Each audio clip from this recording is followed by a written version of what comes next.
सिद्धेभ्यः ओंकारं बिन्दुसंयुक्तं नित्यं ध्यायन्ति योगिनः कामदं मोक्षदं चैव ओंकाराय नमो नमः। अरहमित्यक्षरं ब्रह्म वाचकं परमेष्ठिनः सिद्धचक्रस्य सद्बीजं सर्वतः प्रणमाम्यहम्। अनंत अनंत सिद्ध परमेष्ठी भगवान की, देवादिदेव आदिम तीर्थंकर श्री ऋषभनाथ भगवान की, वर्तमान शासन नायक श्री वर्धमान महावीर भगवान की, परम पूज्य आचार्य गुरुवर श्री विद्यासागर जी महाराज की, आचार्य श्री समय सागर जी महाराज की।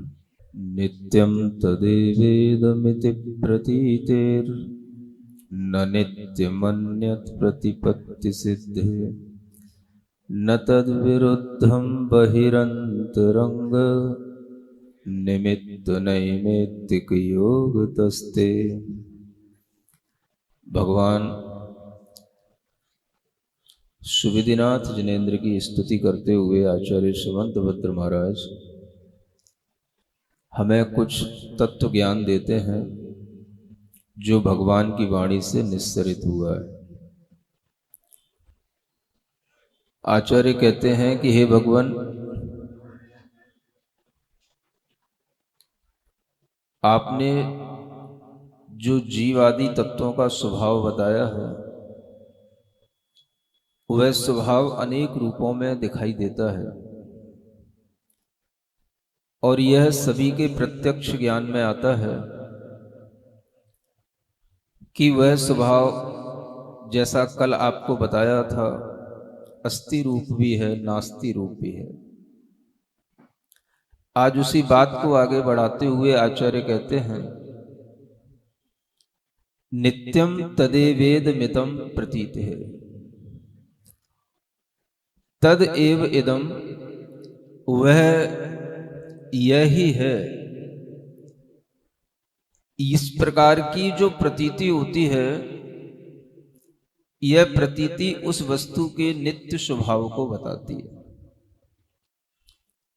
हमारी आत्मा या कोई भी अन्य आत्माएं या कोई भी अजीव पदार्थ अपने अंतरंग में अनेक तरह के स्वभाव धारण किए हुए हैं। जो हमारी दृष्टि में नहीं आता वह सर्वज्ञ भगवान की दृष्टि में आता है और उस स्वभाव को जानकर के ही हम वस्तु के स्वरूप का परिचय कर पाते हैं। तो आचार्य कहते हैं कि हमें प्रत्यक्ष में दिखाई देता है कि जो व्यक्ति कल था वही आज है, जो व्यक्ति 10 वर्ष पूर्व था वो आज है। यह उसकी नित्यता बताती है कि उस आत्मा के अंदर एक नित्य स्वभाव भी है।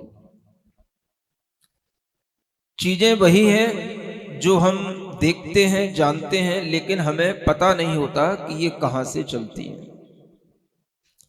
विज्ञान और कोई चीज नहीं होती, जो उपलब्ध है उसी को खोज करके आपके सामने जब प्रस्तुत कर दिया जाता है तो उसी का नाम विज्ञान होता है। इसी तरह से जैन दर्शन हमें उन अदृश्य बातों को भी बताता है जो हमारी दृष्टि में नहीं आती।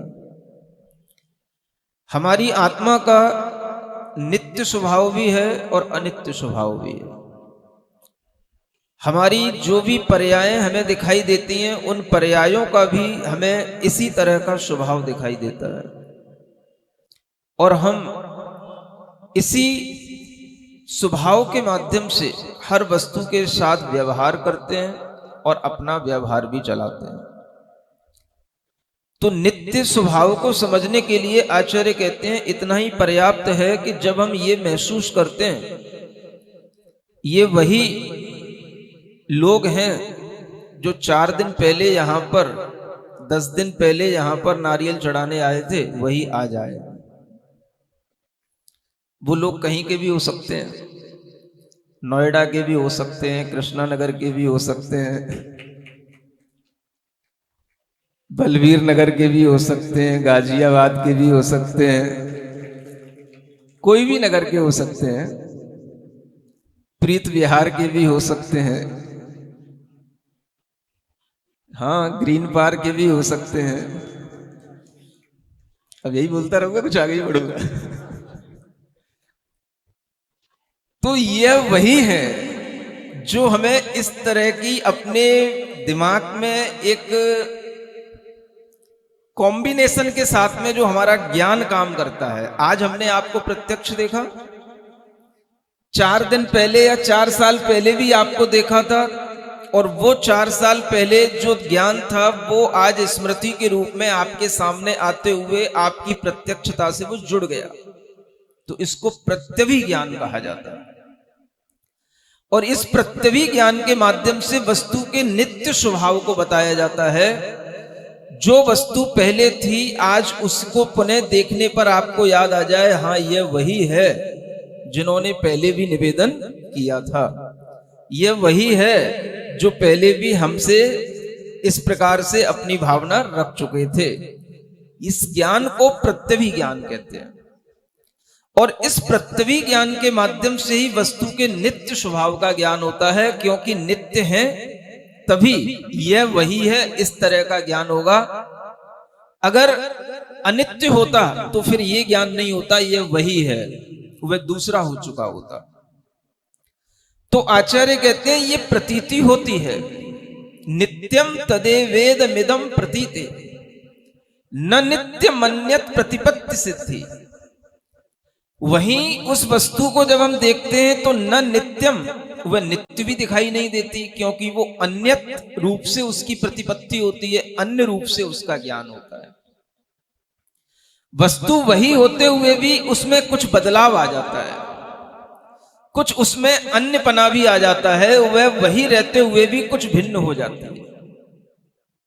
4 साल पहले 6 साल पहले जो कुछ चेहरे दिख रहे थे, चेहरे वही हैं, लेकिन 6 साल में उनमें कुछ परिवर्तन तो आएगा। अगर वह 50 से ऊपर की उम्र के हैं तो किसी किसी के घुटनों में दर्द होने लगा, किसी किसी के कमर में दर्द होने लगा। बच्चे हैं, बड़े हो गए, जिनकी दाढ़ी मूछ नहीं आई थी उनकी दाढ़ी मूछ आ गई।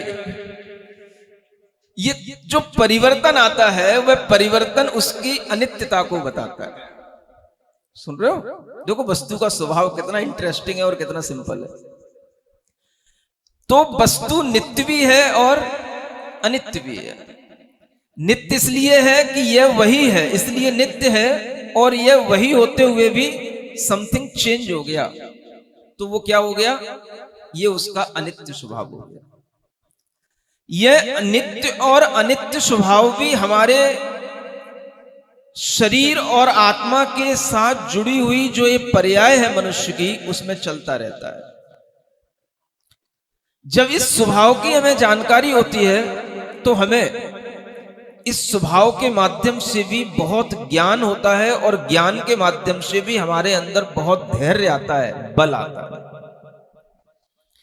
हम जब भी कभी किसी वस्तु को देखते हैं तो हम उसमें इस नित्य अनित्य स्वभाव को भी देख सकते हैं, और हर वस्तु के अंदर यह स्वभाव है। अगर हम वस्तु के इस स्वभाव को ध्यान में रखें तो हमारे लिए कभी ऐसा लगेगा ही नहीं कि वस्तु जो हमारे सामने थी, अगर वह कभी हमारे सामने नहीं भी है तो वह हमेशा के लिए मिट गई, ऐसा नहीं लगेगा। क्योंकि हमारे ज्ञान में क्या है?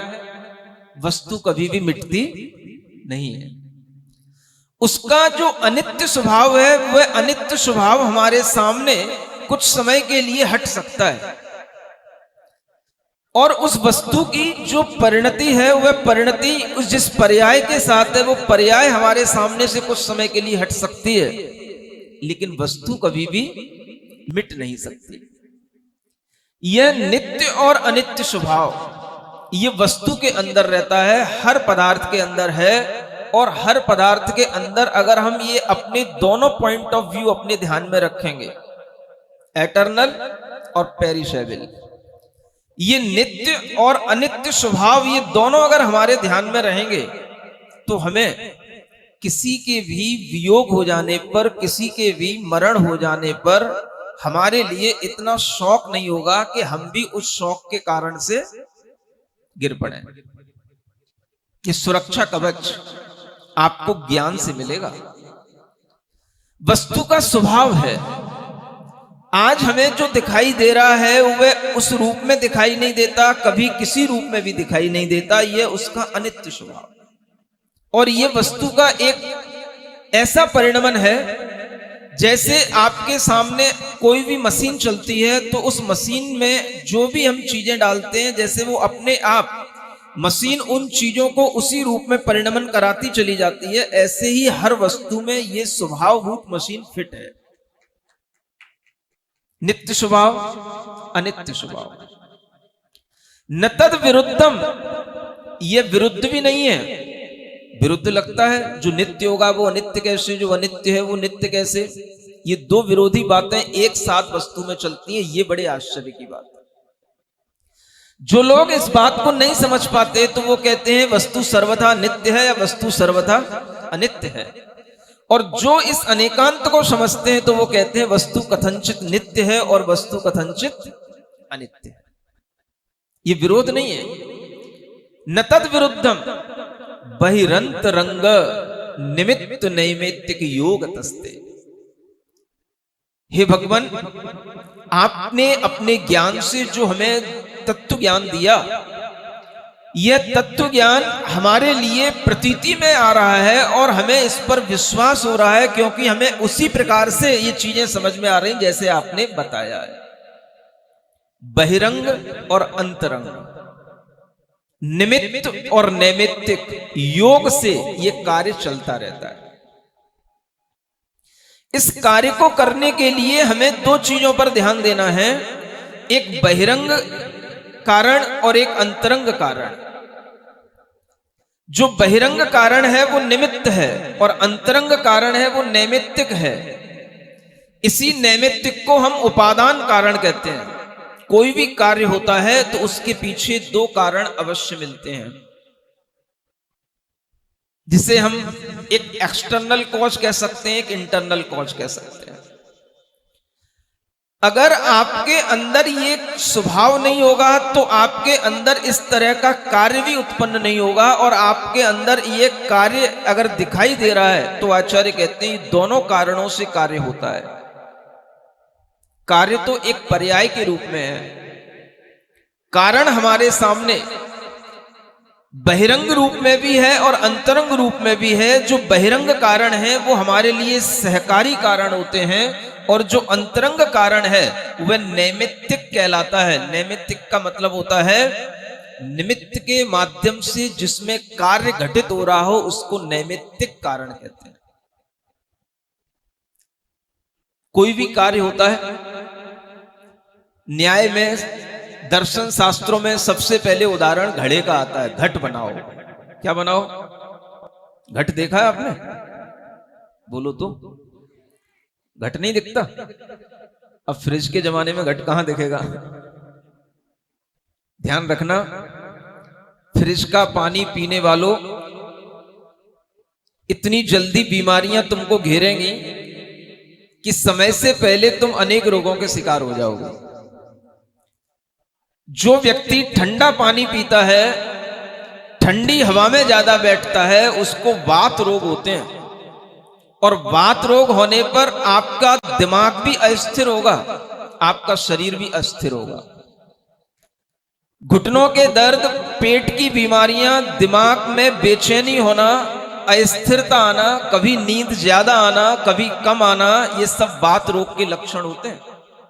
और ज्यादा बोलना, मिजाज एक सा नहीं रहना, कभी एकदम बहुत सीरियस हो जाना, कभी एकदम बहुत ज्यादा खुश हो जाना, ये भी बैलेंस माइंड वाले लोगों के काम नहीं है। ये वात रोगी के लक्षण है। सुनते हो कि नहीं? आसपास देखते रहना, फैमिली मेंबर्स को चेक करते रहना। यह वात रोग जब हो जाता है तो व्यक्ति बोलता ही चला जाता है, अभी मुझे छोड़ देना। तो व्यक्ति जब शुरू करता है तो फिर वो छोड़ता ही नहीं है। कल मैं देख रहा था कुछ महिलाएं यहां पर प्रश्न कर रही थी, शुरू हो जाती हैं तो वो प्रश्न ही समझ में नहीं आता कितना लंबा है, कि प्रवचन कर रही है कि प्रश्न कर रही है, यही समझ नहीं आता। ये वात रोग के ऐसे लक्षण हैं जिसके कारण से व्यक्ति अस्थिर हो जाता है। कभी उसे बहुत ज्यादा नींद सी सताती है, कभी एकदम से बेचैनी सी आती है, कभी फ्रेश महसूस करता है, कभी नींद समय पर आती है, कभी नहीं आती है। ये सब वात रोगी के लक्षण है। और ये बात आपके शरीर में घुसती है। कहां से घुसती है जानते हो? आपके शरीर में जितने भी छिद्र हैं उन छिद्रों से वात आपके शरीर में घुसती है। अगर आप पंखे की हवा डायरेक्ट लेते हो, एसी में डायरेक्ट आपके कानों से वह हवा जाती है, तो आपके कान से, आपकी नाक से वह वात आपके अंदर पहुंच जाएगी। जितना ठंडक आपके अंदर पहुंचेगी उतनी वात आपके अंदर पहुंच जाएगी। एक नियम होता है, कभी भी पंखे के नीचे, बिल्कुल डायरेक्ट नीचे नहीं सोना चाहिए। कूलर के सामने बिल्कुल नहीं बैठना चाहिए। लेकिन ये क्या बोले इनको, मूर्खानंद सरस्वती, कल एक बहुत अच्छा नाम निकला है इस गर्भ कल्याणक के अंदर, अब ये नाम चलने देना चाहिए, है ना, बुरा भी नहीं लगेगा क्योंकि इसमें सरस्वती भी है आपके साथ में, और मूर्खता में आप आनंद बनाते हो। मुझे बहुत अच्छा लगा, कल एक बहुत अच्छा डिस्कवर हुआ, मूर्खानंद सरस्वती। तो आप क्या हैं बोलो? सब लोगों को देखो, कुर्सी वहां पकड़ेंगे जहां पर कूलर लगाओ, सारी हवा मेरे पास आनी चाहिए। सबके अंदर ये लगता है कि सारी ठंडक मुझे मिल जाए, कोई भी गर्मी मेरे अंदर रहे ही नहीं। और ये सबसे बड़ा बीमारी का कारण होता है। आप वहां बैठे बैठे जब आपके अंदर वह हवा प्रविष्ट हो जाएगी, ठंडक जरूरत से ज्यादा आपके कानों से, नाक से घुसकर, आपके मुख से घुसकर जाएगी, जानते हो क्या होगा? आपको थकान महसूस होगी। ये भी एक रोग होता है, थकान महसूस होना।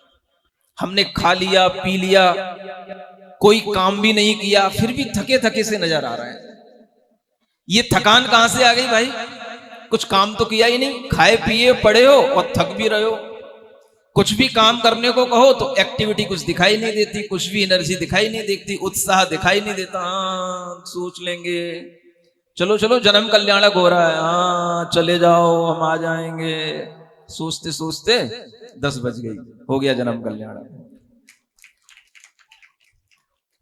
ये बेचैनियां, ये थकान जो दिमाग को एक्टिव नहीं रखती, दिमाग को एनर्जेटिक नहीं रखती, ये सब इस वात की बीमारी के रोग के लक्षण है। ये आप ठंडा पानी मुंह से पी रहे हो, आपके भीतर वात उत्पन्न होगी, वह वात आपके शरीर में तरह तरह के दर्द पैदा करेगी, शरीर के किसी भी पार्ट में दर्द पैदा करेगी। और खास तौर से जो जॉइंट्स पेन होते हैं, दर्द सबसे पहले वहां से शुरू होता है, क्योंकि हवा को वहां पर रुकने का स्थान मिलता है, जॉइंट के स्थान पर।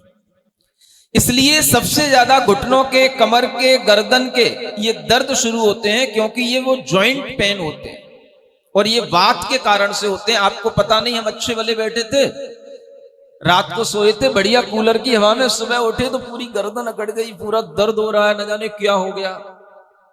मूर्खानंद सरस्वती, क्या हो गया? इतनी ठंडी हवा में तुम लेट गए, सो गए कि गर्दन वैसी की वैसी अकड़ी रह गई। ये उस बात का प्रकोप आपने रात में सोते समय बढ़ा लिया। सुनते हो? ये तरीके होते हैं। मरने के कई तरीके हैं, जीने के भी कई तरीके होते हैं। आदमी आज जीने के सही तरीके नहीं जानता, इसलिए जल्दी मर रहा है, बिना वजह के रोगों का ग्रास बन रहा है।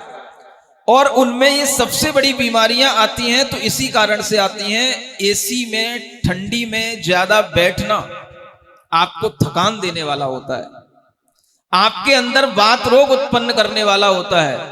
जो लोग दिन भर एसी में काम करते हैं, आप देखना धीरे धीरे उनके जीवन से एक जो उत्साह का भाव रहता है, उनके जीवन में जो एक आनंद का भाव रहता है, वो धीरे धीरे उनके दिमाग से चला जाता है। वो एक मशीन की तरह कुछ समय पर काम तो कर लेते हैं, लेकिन उनके जीवन का आनंद खो चुका होता है। इसलिए वो फिर बाद में कभी सोचते हैं कहां चलें, कौन सी ट्रिप पर चलें, कौन सी पार्टी में चलें, कहां पर एंजॉय मनाने चलें, तब हमारे लिए कुछ थोड़ा सा आनंद मिले। लेकिन वहां पर भी आनंद नहीं मिलता। घटनाएं घट जाती हैं, लोग डर जाते हैं और फिर सीज फायर हो जाता है। हो तो गया, लेकिन अब करें क्या, दिमाग तो जैसा था वैसा ही है। तो ये सब जो चल रहा है, इस सब के पीछे हमें देखना है निमित्त और नैमित्तिक ये कार्य है। निमित्त आपके सामने जैसा होगा, नैमित्तिक कार्य वैसा ही घटित होगा। अगर आपके लिए अज्ञानता के निमित्तों के बीच में बैठे हो तो आपको अनेक तरह की नैमित्तिक बीमारियां आ जाएंगी। ये वात की बीमारियां इस तरह के ठंडी वस्तुएं ज्यादा खाने से भी आती हैं, ठंडा पानी ज्यादा पीने से आती हैं, आइसक्रीम ज्यादा खाने वाले बच्चे, कोल्ड ड्रिंक ज्यादा पीने वाले बच्चे जरूर एसिडिटी के शिकार होते हैं या वात के शिकार होते हैं। और उनके लिए धीरे धीरे भूख मंद हो जाती है, भूख नहीं लगती। इच्छा तो होती है खाने की, लेकिन भूख नहीं लगती। खाएं तो वह पचता नहीं है। जबरदस्ती मम्मी पापा कुछ खिला भी दें तो वो पचता नहीं है। फिर वो चिल्लाता है, लो तुम्हारे कहने से जबरदस्ती खा लिया ना, अब लो बीमार पड़ गया। सुनते हो, ये सब क्या हो रहा है? ये सब अज्ञानता के कारण से हो रहा है। ये सब हमारी मूर्खता के कारण से हो रहा है। शरीर का विज्ञान कहता है कि आपको अगर अपने शरीर को स्वस्थ बनाए रखना है तो शरीर का एक टेम्परेचर होता है। वो टेम्परेचर आपके थर्मामीटर में नहीं आता, वो टेम्परेचर आपको डॉक्टर बताएगा। शरीर का एक टेम्परेचर होता है और उस टेम्परेचर के अकॉर्डिंग अगर वो वस्तुएं आप सेवन करोगे तो आपके लिए वह बॉडी फिट रहेगी, आपका स्वास्थ्य अच्छा रहेगा, आपका शारीरिक और मानसिक संतुलन बना रहेगा। चाहे वो पानी हो, चाहे खाने पीने की चीजें हो। निमित्त के अनुसार अगर आपके अंदर परिवर्तन आता है तो वह परिवर्तन दोनों रूपों में हो सकता है। वह आपकी प्रकृति को अच्छा भी बनाए रख सकता है और वह आपके अंदर विकृति भी पैदा कर सकता है। आपको पता होना चाहिए निमित्त, कौन से निमित्त से कौन सा कार्य हो रहा है। जितने भी कार्य होते हैं वो बहिरंग निमित्तों से होते हैं और अंतरंग निमित्त हमारी अपनी शक्ति होती है, हमारी अपनी योग्यता होती है। किसी का शरीर थोड़ी देर के लिए कुछ झेल लेता है तो वो समझता है नहीं मुझे तो कुछ नहीं होता। ज्यादातर बच्चों के साथ क्या होता है, कोई दूसरा बच्चा कोल्ड ड्रिंक पीता है, आइसक्रीम ज्यादा खाता है तो वो कहता है नहीं इसको तो कोई जुकाम नहीं होता। उसकी मम्मी उससे कहती है तेरे को जुकाम हो जाएगा तू मत खाया कर। नहीं मेरे दोस्त को तो कुछ नहीं होता, मुझको क्यों हो जाएगा। तो उसे बताना चाहिए सबके शरीर की योग्यता अपनी अपनी अलग है। इंटरनल कॉज अलग है और एक्सटर्नल कॉज अलग है। तेरे शरीर में अभी तुरंत अगर कुछ तेरे साथ विपरीत होता है, निमित्त तेरे लिए गलत मिलते हैं तो विकृति आने की संभावना बनती है। इसलिए तू उससे अपनी तुलना मत कर। हो सकता है कि उसके लिए भी वह निमित्त धीरे धीरे धीरे धीरे काम अभी वो प्रकृति के साथ चल रहा है, 2 साल बाद 3 साल बाद उसके लिए भी वह विकृति पैदा होगी और वह लंबे समय की बीमारी के साथ होगी। तो ये धीरे धीरे निमित्तों के माध्यम से नैमित्तिक कार्य हमारे शरीर में होते रहते हैं। इसी तरह से निमित्तों के माध्यम से नैमित्तिक भाव हमारी आत्मा में भी उत्पन्न होते रहते हैं। जैसे निमित्त होते हैं वैसे भाव भी हमारी आत्मा में नैमित्तिक रूप से उत्पन्न हो जाते हैं। उन भावों के लिए भी सहकारी कारण बाहर की चीजें होती हैं। लेकिन उपादान तो हमारी योग्यता तो हमारे अंतरंग कारण के साथ चलती है, और इन दोनों कारणों के मिलने से जो पर्याय उत्पन्न होती है वह कार्य कहलाती है। वह कार्य रूप पर्याय अनित्य होती है, और द्रव्य रूप जो एक कारण है वह नित्य होते हैं। आपको आज यहां पर बैठ करके यह सुनने को मिल रहा है, आपको आज यहां बैठ करके एक अच्छा मनोभाव आ रहा है। ये किसके कारण से आ रहा है? हमारे कारण से नहीं आ रहा। ये किसके कारण से आ रहा है? आप ये मानो, ये विचार करो कि यहां पर जो पंच कल्याणक के निमित्त से जिस प्रतिमा को जीवंत किया जा रहा है, और जीव जिस प्रतिमा के माध्यम से गर्भ के बाद में जन्म के रूप में हमारे सामने आ रहा है, यह उस प्रतिमा की एनर्जी का, उस जीव के उस शक्ति का प्रभाव है जिसको उसमें प्रविष्ट होना है, और उस पंच कल्याणक का यह जो जन्म कल्याणक का प्रभाव है, उसके कारण से आप सभी लोग यहां पर आज एकत्रित हुए हो। अब आप कहोगे कि जीव तो कहीं आया नहीं, लेकिन जिस जीव ने पहले कभी इस तरह से गर्भ जन्म आदि कल्याणकों की प्राप्ति की है, आज हम उसी जीव को याद करते हुए स्थापना निक्षेप से उस प्रतिमा के माध्यम से उसमें आरोपण कर रहे हैं। ये प्रभाव उस जीव का है जिसके माध्यम से वह प्रतिमा आज भी जीवंत हो जाएगी और उसमें वह जीवत्व दिखाई देगा। ये किसका प्रभाव? ये उस जीव का प्रभाव, भगवान ऋषभ देव की वह जीव आत्मा का प्रभाव। असंख्यात वर्ष काल बीत जाने के बाद भी आज भी उनके नाम से यह पाषाण, ये प्रतिमाएं जीवंत होने लग जाती हैं, और इनके अंदर वो शक्ति आ जाती है कि इनके दर्शन से हमारा मिथ्या दर्शन नष्ट हो जाता है। ये किसकी शक्ति है? यह जन्म लेने वाले उस जीव की शक्ति है। इसलिए यह जन्म कल्याणक। कल तक गर्भ था, आज जन्म हो रहा है। जन्म होने के बाद उस जीव की शक्तियां, उस जीव की ऊर्जाएं, उस जीव का प्रभाव चारों तरफ इस रूप में फैलने लग जाता है कि हर व्यक्ति के अंदर उस जीव के प्रति एक लगाव महसूस होता है। हर व्यक्ति सोचता है यह सबका हितकारी है। उसने भी किसी का हित नहीं किया, लेकिन हर व्यक्ति सोचता है यह सबके मंगल के लिए है, यह सबके आनंद के लिए है। ऐसी भावना हर व्यक्ति के अंदर आ जाती है। इसको बोलते हैं निमित्त नैमित्तिक योग तस्त है। निमित्त क्या है? उस जीव का उत्पन्न होना, जन्म लेना, यह निमित्त है।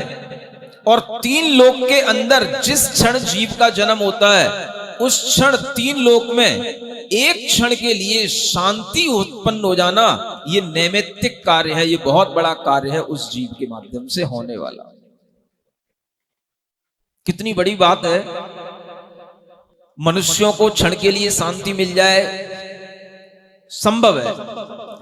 देवों के लिए भी एक क्षण शांति का मिल जाए, संभव है। त्रियंशों के लिए भी एक क्षण शांति का मिल जाए, संभव है। नारकियों के लिए, नारकियों को जानते हो कि नहीं? बोलो कितने लोग जानते हैं नारकी होते हैं? जानते हो? जितने लोग जानते हैं और विश्वास करते हैं नारकी होते हैं, उन्हें कभी नरक में जाकर के नारकी देखने का कभी अवसर नहीं मिलेगा। और जितने लोग ये कहेंगे नहीं नारकी नहीं होते हैं, मैंने पूरे इंटरनेट में छान मारा, कहीं मुझे कोई नरक नहीं मिले, मैंने पूरे सैटेलाइट में सारी दुनिया सर्च कर ली, मुझे कहीं कोई नरक नहीं मिले, वो जरूर नरक में जाएंगे। सुनते हो कि नहीं? क्या सुन रहे हो? इसलिए बोल रहा हूं, आप लोग क्या हैं? क्या टाइटल दिया हमने?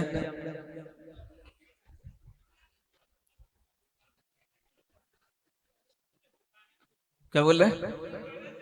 हाँ, याद दिला दिया करो। हम सभी लोगों के अंदर तरह तरह की अज्ञानताएं भरी हुई हैं, और इन अज्ञानताओं को अगर हम धीरे धीरे दूर करते जाएंगे तो हम ज्ञानानंद सरस्वती भी बन जाएंगे। लेकिन अभी तो हम क्या हैं? हाँ, इसलिए जो भी कार्य होते हैं, आचार्य कहते हैं निमित्त और नैमित्तिक रूप से यह कार्यों की श्रृंखला निरंतर चलती रहती है, और ये उनके बहिरंग और अंतरंग कारणों के माध्यम से चलती रहती है। निमित्त हमारे सामने, कितना बड़ा निमित्त! जब उस तीर्थंकर बालक जैसे जीव का जन्म हो, उस निमित्त में कितनी पोटेंशियल होती है, आप एक क्षण के लिए विचार करो। कहां ऊर्ध्व लोक, कितना बड़ा वैमानिक देवों का लोक, कितना नीचे सात राजू जाकर के नरक लोक, और उन नारकियों को भी एक क्षण के लिए शांति महसूस हो जाना। सिद्धांत कहता है कि वहां का वातावरण ऐसा होता है, या तो वो बिल्कुल आग का वातावरण होगा या बिल्कुल ठंड का वातावरण होगा। एक्सट्रीम रूप से हीट होगी या एक्सट्रीम रूप से वहां पे कोल्ड होगा, और दोनों ही वातावरण हमारे लिए विपरीत होते हैं। उस वातावरण में सब नारकी जहां एक दूसरे को मारते हैं, काटते हैं, पूरा का पूरा ऐसा दुखमय वातावरण होता है। उस दुखमय वातावरण में सुख शांति का एक क्षण भी नहीं मिलता, लेकिन उस नारकी को भी एक क्षण सुख का मिल जाता है। उसे महसूस तो होता होगा, ये क्षण मुझे सुख महसूस हुआ। वातावरण वही है, लेकिन वह सुख महसूस हुआ। तो क्यों हुआ? तीन लोक के सब जीवों का हित करने वाला जीव तीर्थंकर बालक का जन्म हुआ, इसलिए उन नारकियों को भी सुख मिला जिन्हें कभी भी और किसी कारण से सुख मिलने की कोई संभावना नहीं है। ये कितनी बड़ी चीज होती है। उसे हम निमित्त कहेंगे, जिसके माध्यम से इतना बड़ा नैमित्तिक कार्य होता है। भवनवासी देव होते हैं, व्यंतर देव होते हैं, ज्योतिषी देव होते हैं, वैमानिक देव होते हैं। सबके यहां पर अलग अलग तरह से सूचनाएं पहुंच जाती हैं। किसी के यहां घंटे बजने लग जाते हैं, किसी के यहां शंख बजते हैं, किसी के यहां सिंहनाद होता है।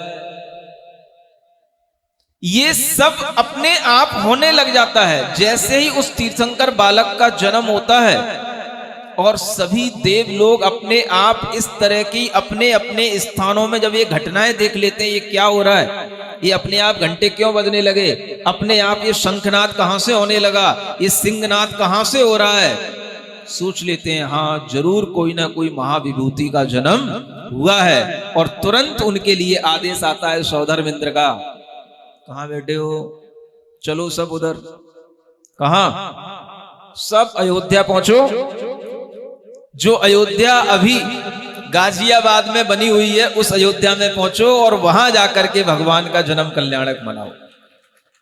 आदित्य वर्ल्ड सिटी में जहां बनेगी वहीं तो पहुंचेंगे।